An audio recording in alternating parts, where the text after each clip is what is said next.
Om Amradeshwari Namaha. Welcome all to our new online course. Shaiva is one of the prominent streams of Sanatana Dharma.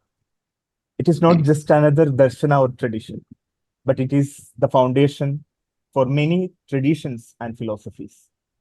Temple worship traditions and different tantric schools have originated from Shaivism. Let us bow down to the Supreme Being, Shiva, and the great lineage of gurus. Let us begin the session with a short prayer. Let me invite Sridhar Lakshmi for the prayer. ध्यायामोधवलापकुण्डनवतीं Tejomayi नैष्टिकीं स्निग्धापाङ्गविलोकिनीं भगवतीं मन्दस्मितश्रीमुखीं वात्सल्यामृतवर्षिणीं सुमधुरं सङ्कीर्तनालापिनीं श्यामाङ्गीं मधुसिक्तसूक्तिम् अमृतानन्दात्मिकाम् ईश्वरीम्. Thank you, Sridhar Lakshmi. The School of Spiritual and Cultural Studies in Amrita Vishwavidyapeetham has been promoting a rich culture and wisdom through various online and offline activities. We offer a dozen of free online courses, including Arthashastra, Itihasas, Shaddarshanas, etc. We also offer paid online courses, including 1-year online program on Hindu studies and various Sanskritam courses. Today, in association with Vimarsha Foundation, we are commencing a new course, namely Foundational Shaivism. Let me start with welcoming all our guests first. First and foremost, I would like to extend a warm welcome to all our distinguished guests of this event. Today, we are honored to have our principal, Brahmachari Achyutamrita Chaitanya Ji, with us. He is a renowned academician with decades of teaching and research experience in numerous colleges. He is a well-known figure in the realm of spiritual magazines and books, particularly Madhurvani, where he has enlightened people with hundreds of articles. He is a highly knowledgeable scholar in Sanatana Dharma and its philosophical and cultural aspects. He serves as the associate editor of Amma's Madhamritan's publication, Madhurvani. Please join me in welcoming Brahmachari Achyutamrita Chaitanya Ji to the event. Namaskar. And it is our honor and privilege to have Acharya Dr. Sthaneswar Timalsina Ji with us. He is a world-renowned scholar and academic. In the world, we could find many scholars with impressive academic track record, and also we can find traditional acharyas with practical knowledge and spiritual wisdom. Dr. Sthaneswar Timalsina Ji is a rare combination of these both aspects. He is an associate professor in Department of Religious Studies at San Diego State University, USA. He also taught many prestigious universities, including University of California, Washington University. He is currently the endowed chair of Indic Studies at Stony Brook University, New York. Through the traditional Guru Shishya Parampara, he has taught the Vedas, Nyaya, Mimamsa, Vedanta, Shaiva Siddhānta, Triga, Mahartha, and other darshanas and shastras.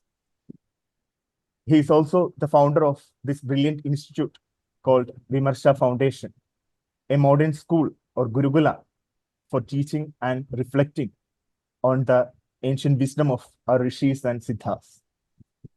With a heart filled with gratitude and love, let me welcome you, sir. Thank you, sir. We are also privileged to have Brahmachari Shivanandan Ji with us, who is an associate professor in our school and a key figure behind all the online courses. His extensive teaching and research experience have been instrumental in guiding the various activities of our school. Please join me in welcoming Brahmachari Shivanandanji. Let me also welcome all the students who registered for this program. And for the benedictory address, let me invite our respected principal, Brahmachari Aksharamrita Chaitanyaji.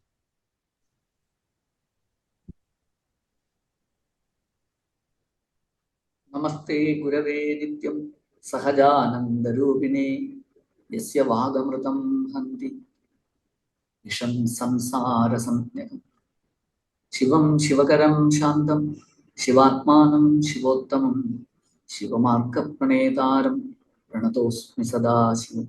Yes, I am feeling very blessed with having the opportunity to be with such great scholars. As such a great scholar and a sadhak, Sthaneshwar Timalsina. I think this word is not a common Indian language word. I don't know whether it is from some other language. Anyway, Sthaneshwar is very familiar for all of us.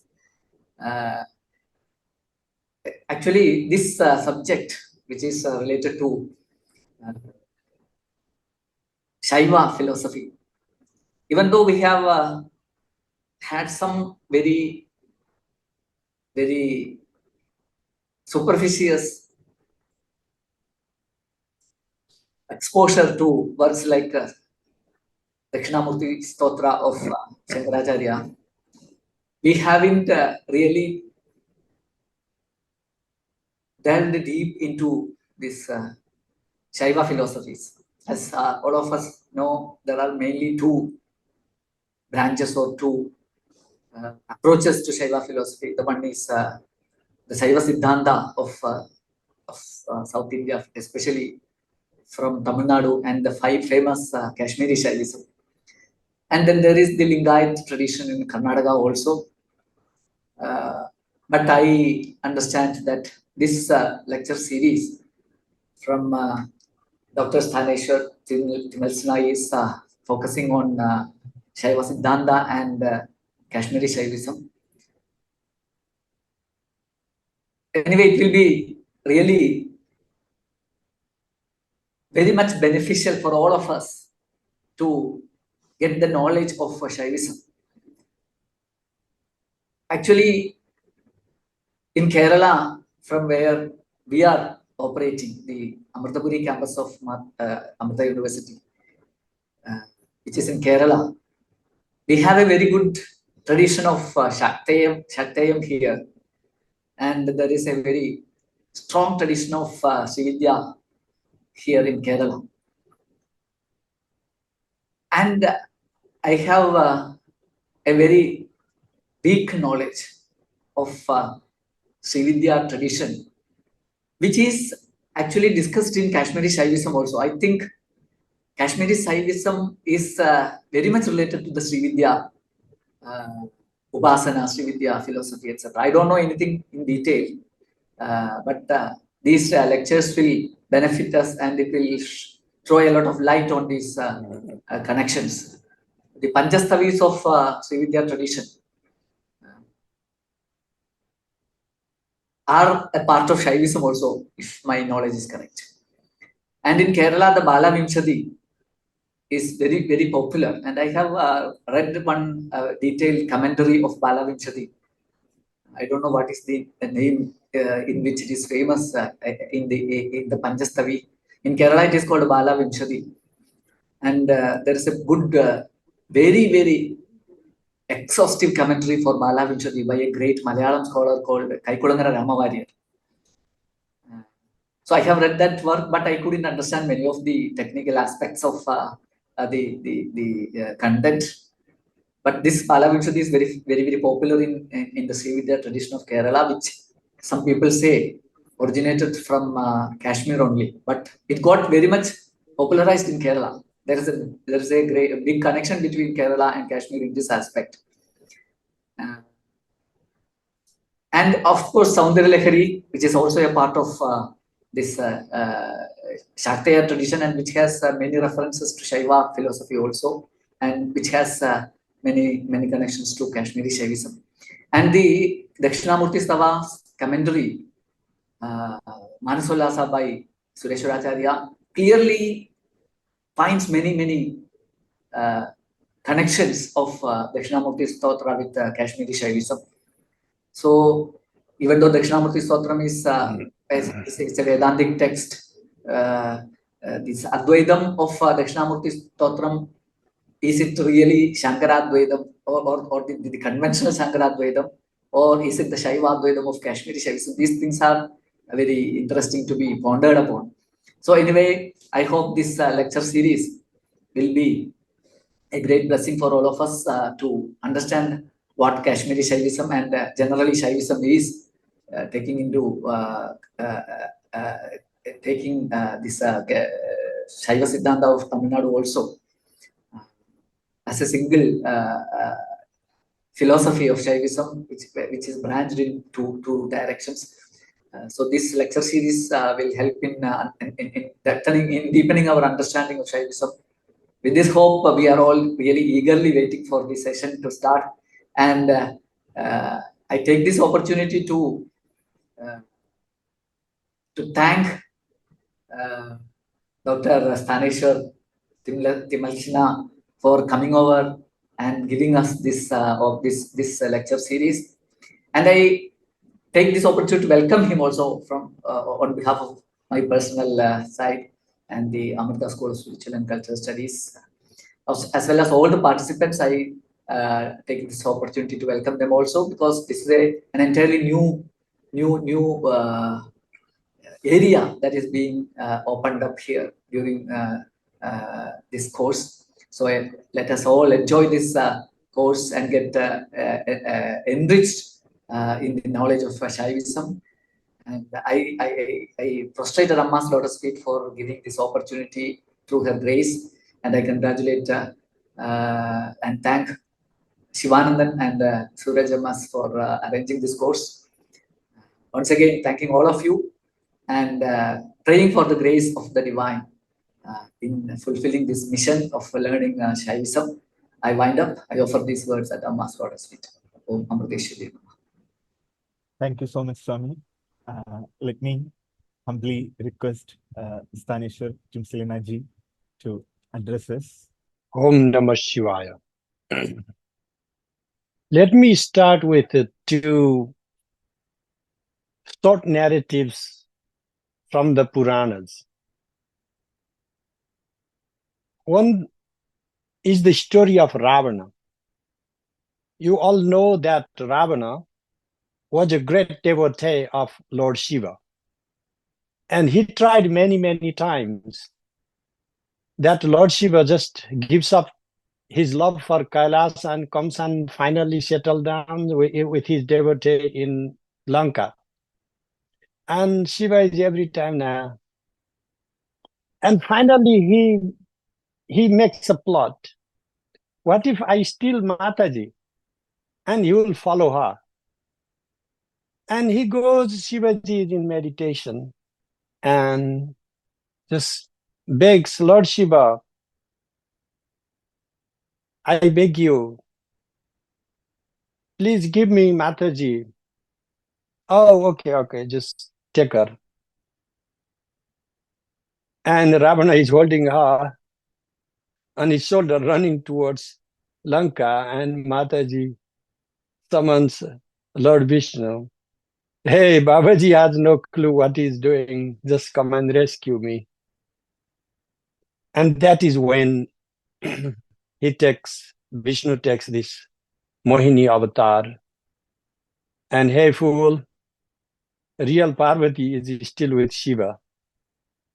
And then he just drops her off and goes back. And that's how Mother returns back to Kailas.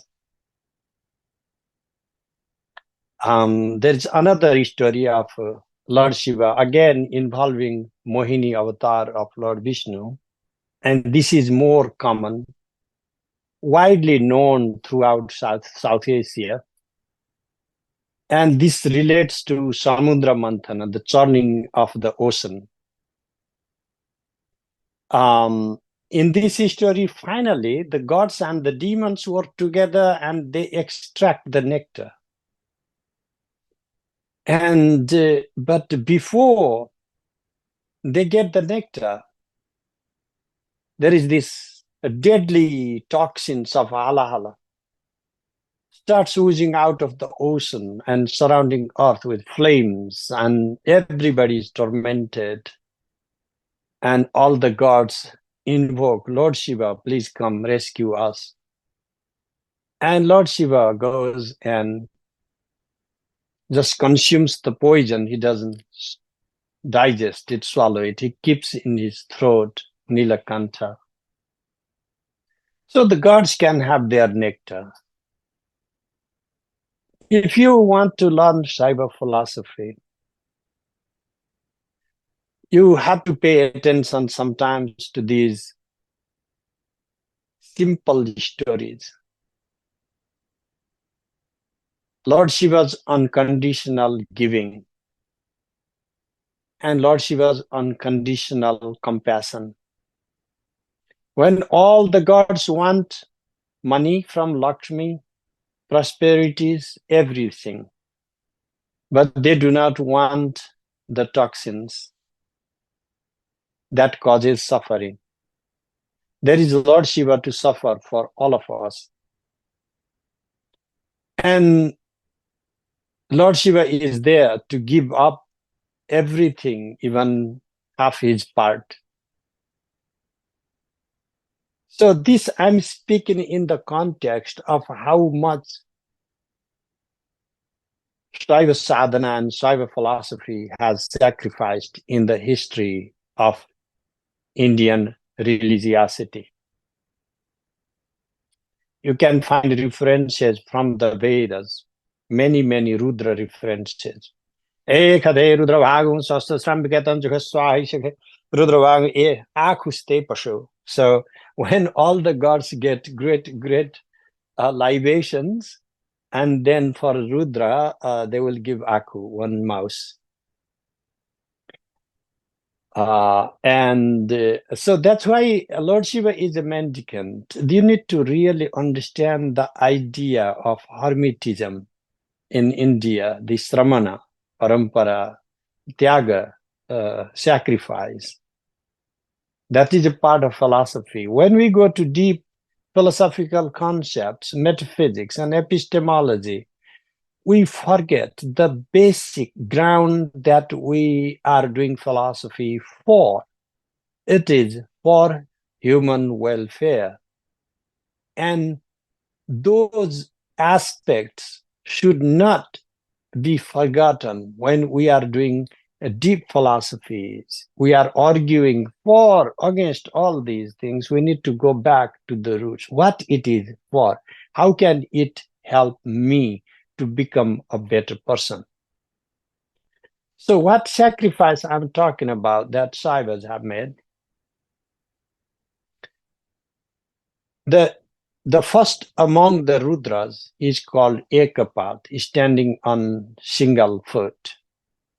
The whole lineage of tapasya, if you consult, the Indologists who have done archaeological research, and they have identified a Pasupata seal in Harappa, so dating something like 7,000 years or 5,000 years, maybe from our time. So it's like a really long time ago. And the ascetic sitting in some yoga position with animals behind depicts the early Pasupata bhav of tapasya. Ekapat is standing on a single foot. That's again a tapas. You can see the Lakulisha tradition that evolved into the mainstream Pasupatas historically throughout the Indian subcontinent, from south to the north. The Pashupatas, I come from Nepal, and Pasupati is a towering spiritual center there with the archaeological history dating all the way back to 3rd century of the Common Era. You have Kalamukhas, you have Kapalikas, you have Siddhāntins, you have Lingayatas, you have Veera Shaivas, you have the Kashmiri Shaivas, you have the Kaulas, you have so many different streams and different philosophies. And if we go back to the field, the actual practices of the people, majority of the Hindus are goddess worshipping people. And even when there is male goddess worshipped, they are worshipping for Shakti, power, that the gods can bestow some power upon you. So Shakti is always at the center of worship. And this, so many goddesses are integral to Shaivism, because Shaiva and Shakta are read integrally. And I go from the southernmost places. I'm just coming in a few days to Bangalore, actually. If you are in Bangalore area, I'm happy to meet you in person. And I'm going to, from Bangalore, next week, I'll go to Bhubaneswar. And I will launch a workshop for 1 whole week. It's free, by the way. Anybody can come if you are around, if you can make your own accommodations. So it's again to promote Shaivism. And you go to Nepal or Bhubaneswar or Tamil Nadu or Karnataka, everywhere you will find the Shaiva, Shakta elements spread. And honestly, there has not been even a good archaeological research. There's so many manuscripts, they have not been even properly cataloged. When I was young, undergraduate student, I worked on cataloging the manuscripts on Tantra in Nepal. I myself have opened about 10,000 manuscripts, identified the books, and made a catalog. But everywhere in Odisha or in Kerala, they are there. So, and then the third is the practices, the manuals. I'm also planning on releasing one manual handed down by Brahmanand Saraswati from Joshi Math when I'm in Bangalore. I want to do that. Let's see. So, and after all of these come philosophy. I teach philosophy. I'm telling you in advance that it is not going to be too easy. So if you are looking for a little mumbo jumbo relaxation, my class is not for you. If you really want to learn, then my class is for you. If you are looking for some relaxation, there are so many other places to go. Go there. So what will you learn from this course then? The idea is sometimes when we reflect Hindu religiosity, let's face ground reality. What is it that is called Hindu? We immediately go to Vedic or Tantric. And even though all the mandir temples are built following the agamas, all the statues are made following the instructions in the agamas. There is no Veda instructing you to make murti. All the temple rituals from morning to evening, calendrical ritual for specific days are maintained following the agamas. And we just hired a Vedic priest and we say this is a Vedic temple. We have turned away 92 agamas at the cost of the privilege of very few. We have done injustice against our own history and our own heritage. That is why I speak for Shaivism. Yes, I'm a Shaiva, but not because I'm Shaiva. I'm saying these things. These are the facts that in light of the rise of the Smarta traditions, Puritanistic Vedic traditions, the Shaivism, mostly practiced by indigenous people, has been downgraded and downsized. And in light of new movements, also all these traditional agamic textual reading has been subsided. Anything goes these days in the name of Tantra. It's a farthest, remotest thing than real. So what can a scholar like myself do? We just have our own jobs and job requirements. But in part-time, whatever time I can spare, I'm reaching out to you, to everybody globally, so that we can create a global home for learning all the agamas and other shastras along the same lines. Now, coming back to the particular course materials that you will encounter, Shivajñānabodha, which by the way is considered integral to Agama, Raurvagama, you can read, could have been composed around 12th century India. For the first time, I closely read this book. I had scanned through a little bit when as an undergraduate, but this is like very few, like a 15 verses book, very few slokas. So I did take too seriously. But when I was in Nepal, back from Benares, in 1992 and 93, one elderly man approached me and begged me to teach him that tiny book with Sanskrit commentary. He had already extensively read that book very closely. He knew, I think, better than I did at that time. And I did my best to decipher every word from the book, teaching him every day for 2 months.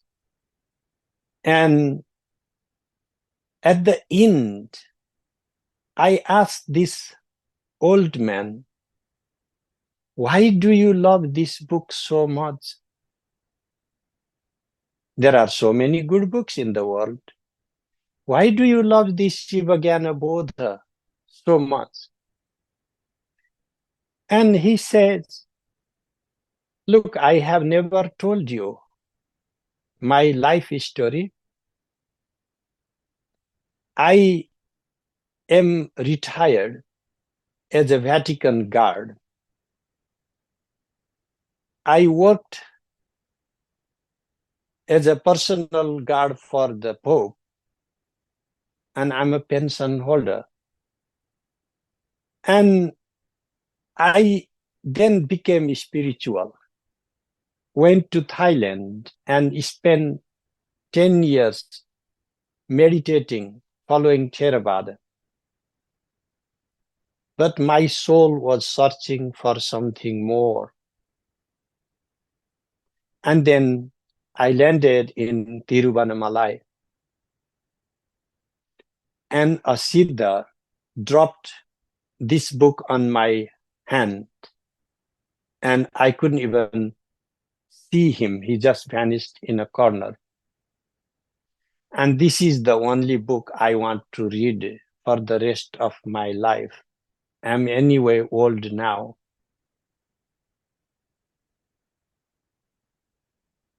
I was overwhelmed with a devotion and love, and seeing the dedication of this old man who had journeyed through the world, experienced different cultures, languages, and practiced different modes of spirituality, and ultimately found home in this very simple, easiest of the texts. This is the book more popular as Siddhānta, although we have purely dualistic commentary, purely non-dual, Advaita commentary and Dvaita type commentary. There are a number of commentaries. I am handicapped, linguistically speaking. I cannot read Tamil language. If some of you can read Tamil language, I believe it is your responsibility to translate that into modern languages or to convert in Sanskrit. Either way, we cannot keep hiding these books from the rest of the world anymore. I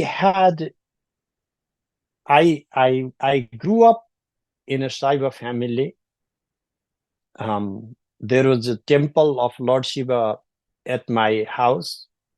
And when I was barely 5 years old, my father made me the first priest. Basically, he was shifting his responsibility on me. And so that I started doing Rudram every day in the shrine. But I had my formal initiation when I was 16. And for some time, I was overwhelmed. I did not know where was the path. And I would go with mantra, meditation, Gurus had given to me. I would do Purascharana, repeat something after a year or so. Just one phrase keeps running and running and running in my head. Shiva Sutra, Shiva Sutra. Just some voice comes in my head. I'm imagining. I did not know there existed a book named Shiva Sutra. I was 17, and in Nepal, we didn't have that many bookstores or circulation of these books, and no internet those days. So I just didn't know how to look for what does this even mean, Shiva Sutra. I'm worshipping Lord Shiva, and that may be it. One day, randomly, accidentally, I found the Shiva Sutra in a bookstore. This very copy, actually, Shiva Sutra, I picked up and excited, went to my Guruji. And Guruji said, yes, you are ready to start reading. And I had my first reading of the book in Nepal. Later, when I went to Varanasi, I had the opportunity to read this book with commentary from Pandit Brajbalabh Dwivedi. Sometimes I now belong, I guess, to the old generation. They just complain. I'm just complaining. I do not know if the land will give us another Pandit as a scholar of Agama of the caliber of Pandit Brajbalabh Dwivedi. We have lost so much in the last generation. Now it is up to you, to new generation, to seriously think what matters to you the most. I mean, other than money. So I'm not saying you have to sacrifice that. If there is a room for second thing in your life, would it be possible for some of you to actually study these things unconditionally, not to make a market out of it, not to take some advantage or make benefit out of it, just to appreciate the depth of this philosophy? I am not unraveling all the epistemologies and metaphysics for you today because you have this whole course to do so. I just want to inspire you to actually give some time to study. In every classes I teach, I see a lot of students enrolled, and then I am so mean that half of them drop off the second or third week because I try to tell them that this is not a picnic. This is a school. This is a Gurukula. Yes, I cannot carry the stick of my gurus and train my students the same way that the sticks of my gurus have taught me. I cannot and will not ask to do any Guru Seva from any of you that I am burnt with my tapas, with Guru Seva all my life. The only Seva I can ask of you to do is take something seriously in your life. Life is precious. We don't have time. Time is precious. And if you are anyway going to study Shiva philosophy, make it real. Because if you deeply listen to the discourse and closely read these two books, you will have a clear understanding of all aspects of Shaivism. So central, so essential a course you are in. I'll give you 2 or 3 pointers before I close. Number 1, the arguments in Shivajñānabodha starts from the argument of Ishvara as the cause of the world, irreducible, and our means for our liberation. It is Pati, and there is Pasha, the bondage, and we are the bound. Pashu means with the Pasha, ropes, who have raga, passion, aversion, dvesha, and delusion. Moha, they are all Pashu. There is no distinction between humans and animals. Even Brahma Sutra says, Pashwadi Vishya Visheshat. There is no real difference as it comes to these core binding factors.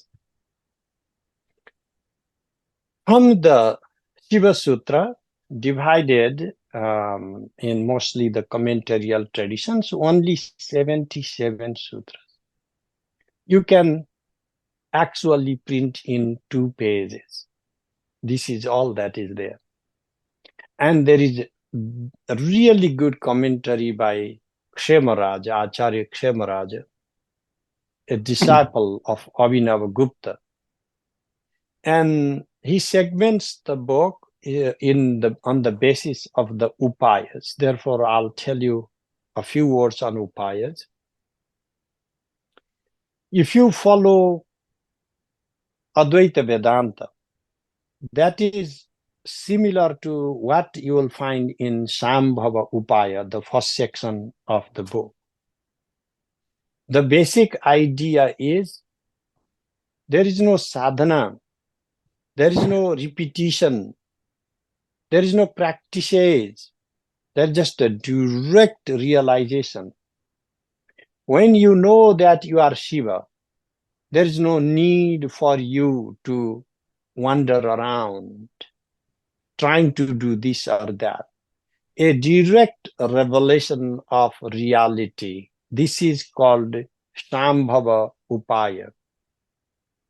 And the second section you will find on Shakta Upaya, meaning the course of Krama. Shakti always follows order, Krama. In this, you will learn how to meditate from the external objects, the rise of externality in your mind, all the way going back to your own aham, your own ego, and also dissolving that ego into pure consciousness that we call Kali. Kali is not because it is black. Kali is Kalagato, the cosmic energy that is constantly moving. Ye gatyartha te gyanartha, all the words referring to movement also refer to knowledge. Kali is pure consciousness. Kali projects. Kali reveals. Kali determines. Kali moves. And at the same time, Kali resonates. Kali is the cosmic sound. Abhinavagupta therefore says, Kshepo Gyanam cha Sankhyanam Gatir Nada iti kramat Kalanam Kurvati Kali Karshinitya Vidhiyate.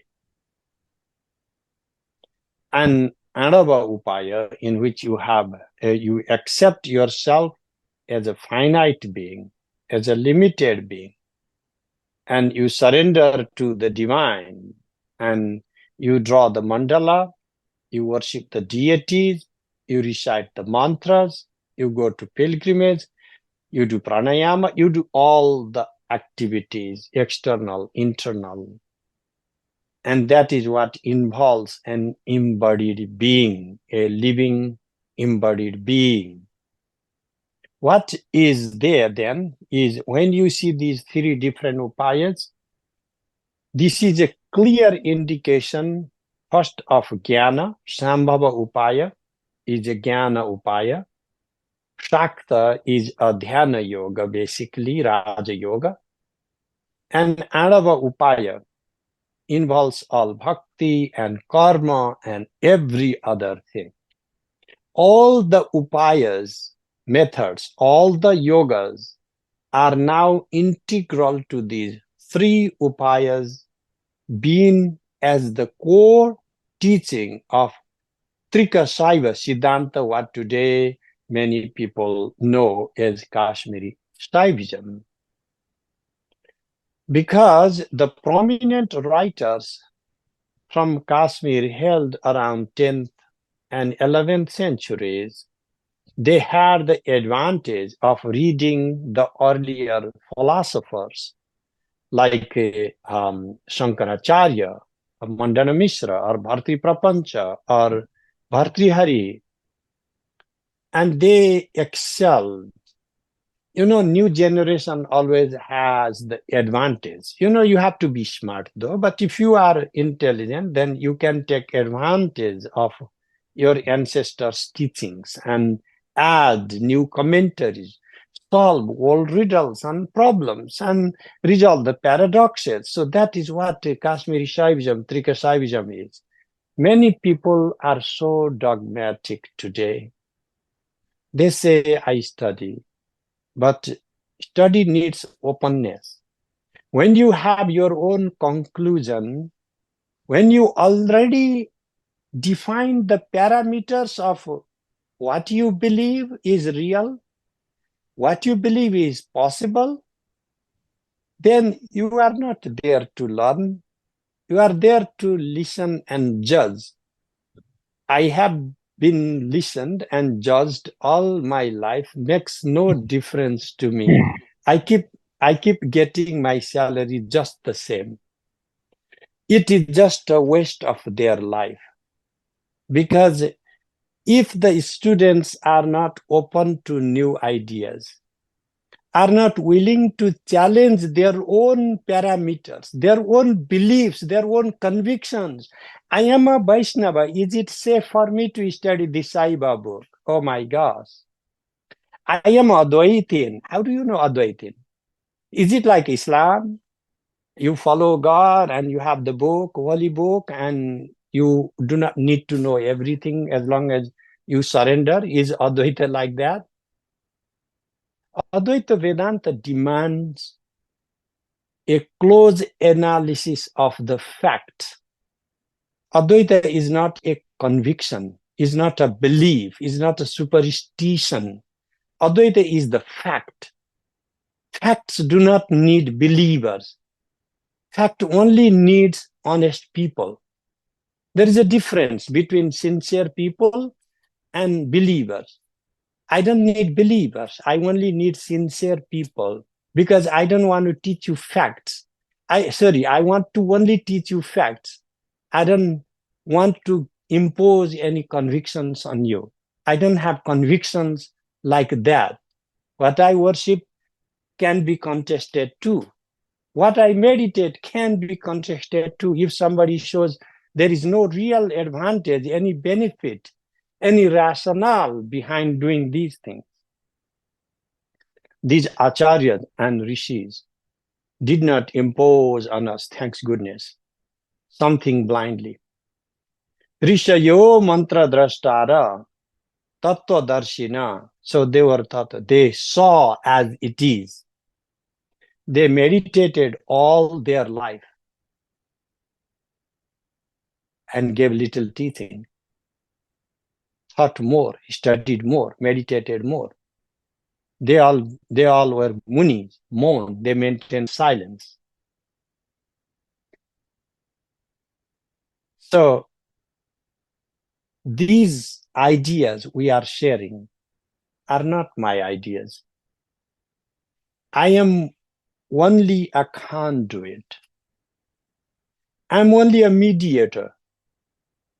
I sometimes call myself electric wire or just a pipe, and I just hope I'm not clogged or cut somewhere so that the current or the water flows through me to the destination, and you are the destination. Because this ancient teaching of the rishis and munis has to reach to you.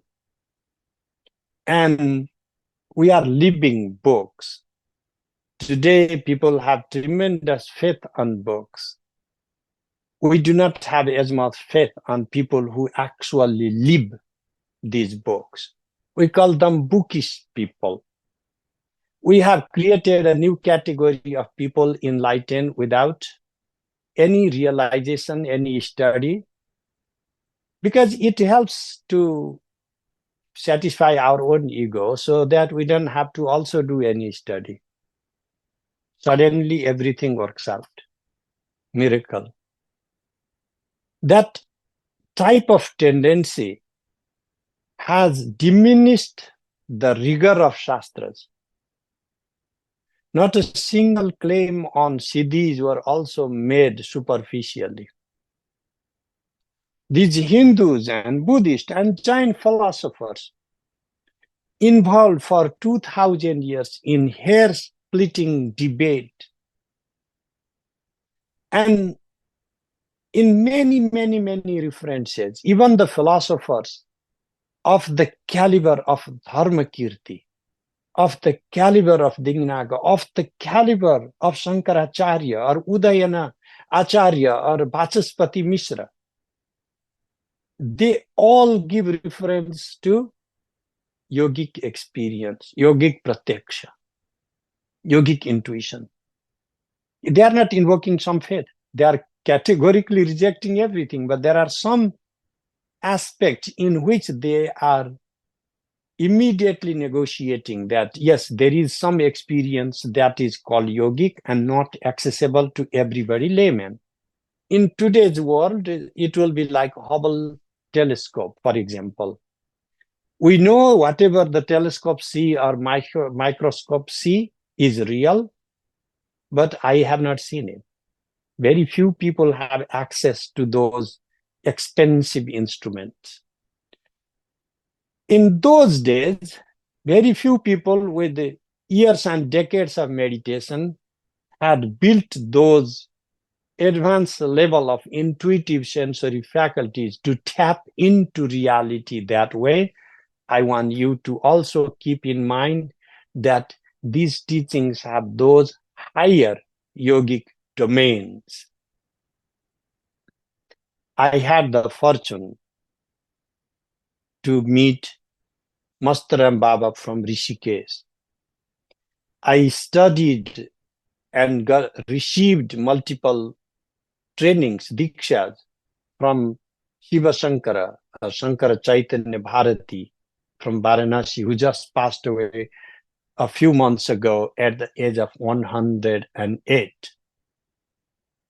I had the fortune to study with Khattar Baba, Vishuddhananda Saraswati. I have no doubt that there is a higher level of revelation that is beyond my access, my ability to question or rationalize or prove. But we do not need to invoke that authority to prove everything. And that is why these shastras are, so that we can bring down the knowledge to perceptible realm, to inferential realm, to use pratyaksha and anuman. Shastras are not teaching you, giving you the codes of conduct of what to do and not question anymore. Shastras are giving you reasons of why such and so is the case. And this is the shastra that you are opening yourself to study. And that you will, if you can tolerate the heat of lectures, and if you are willing to learn something new. A student told me, Guruji, I found your lectures difficult. I'm sorry, I said, what do you want then from me? I want you to record lectures that I can understand without any difficulty. So what you are demanding then is we should cut down the Mount Everest so you could be on top of it. So we should not have the height of the Everest that you should climb. You want to be on top, but you are not willing to climb. Is that what you are asking me to do? But Guruji, the question was, how can I learn all of these things? My answer again was, you will learn as much as you can. Do not try to measure the Guru's knowledge. I am not saying I'm a Guru. No, I have met Gurus. I could never fathom how much they know. If I had 10,000 years, they could keep teaching me all the time. And I would keep learning new things every day. So the job of a student, my Guruji used to say, is to go with whatever the pitcher or a jug they can carry and fill the water they need and be happy with it. Or just swim into the ocean as much as they like. They don't have to absorb every single thing. Only Agastya Rishi dared to swallow Mother Ganges. Only Lord Shiva could fool Mother Ganges on his hairbraid. For all of us, Gana Ganga, we only take what we can. And that already helps us liberate from bondage. I thank you all so much for giving me this opportunity. Thank you so much. Thank you, sir. Thank you, Acharya for the wonderful introduction to Shaiva Siddhānta and Shaivism, ethical philosophy. Actually, it is very inspiring, and also you gave a warning to all of us to be very serious and with all this respect towards that great masters who lived and who done a great tapasya for this culture and these darshanas. So we should have that respect within us, and we should pursue, we should try to understand this wonderful philosophy. Thank you so much, sir. And this actually, you mentioned about unconditional grace and love, compassion of Lord Shiva.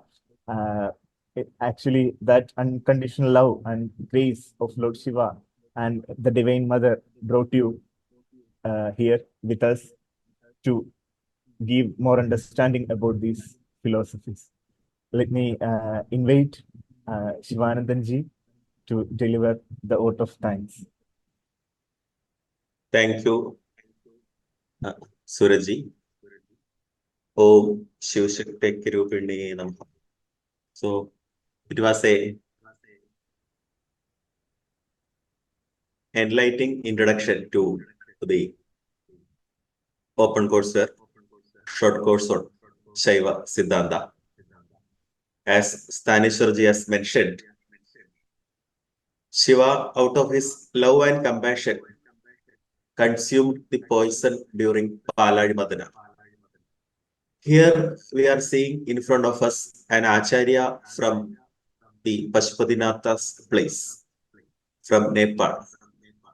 In between his busy work schedule, he is spending his time, his resources, his network with all the participants who want to learn Shaivāgamas. So, as mentioned by himself during the introduction, let us be the Satpatras, the ideal vessels to, or the instrument or the devices to receive the electricity, energy, or the Jnana Ganga, which flows from Ishvara through our Acharya to all of us. So, thank you, Acharya, for your valuable time. Thank you, Swami Achyutamrita-ji, for your opening remarks. I hope all the participants will make use of this very valuable and rare opportunity to learn from a Shaiva scholar and a sadhak. Thank you all. Om Namah Shivaya. Let us conclude the session by Shanti Mantras. And if everybody, please check your emails. We have shared the link to join the WhatsApp group. Please make use of that WhatsApp group. We will be posting the details in that group. Let me invite Nandana to chant the Shanti Mantras. Om Lokaha Samastaha Sukhino Bhavantu. Lokaha Samastaha Sukhino Bhavantu. Lokaha Samastaha Sukhino Bhavantu. Om Shanti Shanti Shanti. Om Shri Gurubhyo Namaha. Harihi Om.